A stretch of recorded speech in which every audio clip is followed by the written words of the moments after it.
Živijo, moje ime je Gregor. V prostem času rad igram nogomet. Ko pa bom malo starejši, bi rad skočil s pedalom. In mislim, da je ogled vetrovnika dober odskok za ta podvig.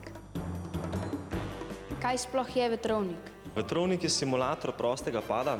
Se pravi, ko padalec skoči z aviona, ko prosto pada skozi zrak, je tukaj notri v bistvu popolnoma ista zadeva, samo da tukaj veter potuje mimo, se pravi padalca, ki lebdi v letalni komori, veter piha 180 km/h recimo, če letimo na trebuhu, v zraku pa padalec pada skozi mirujoč zrak z hitrostjo 180 km/h, ker ga seveda pač vleče gravitacija.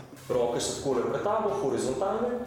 Ko moramo biti oblečeni, ko stopimo v vetrovnik? V bistvu najbolj so oprijeti kombinezoni, kar je pa obvezno v vetrovniku, je pa pač uporaba varnostne čelade. Če pa jo ne bi imeli, pa bi se lahko kakšna buška pojavila.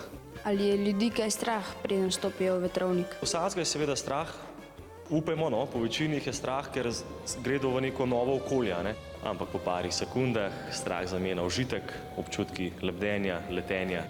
Pri svojih prvih minutah v vetrovniku bomo probali, da si večino časa na trebuhu, mogoče proti koncu da bomo malo na hrbet naštimali, kakšne zavoje bomo delali, gor, dol. Za kakšne druge manevre, kot so recimo salta naprej, salta nazaj, pa so potrebne ure. V njem so kot prvo trenirali vojaški padalci, kdo pa trenira sedaj? Padalski začetniki padalci, ki v vetrovniku, se pravi, urijo svoje veščine, tukaj notri zelo spoznava svoje telo.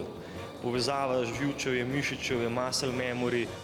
Tole je bilo pa divje. Prevetrenih misli in prepihan do kosti vas pozdravljam. Čau!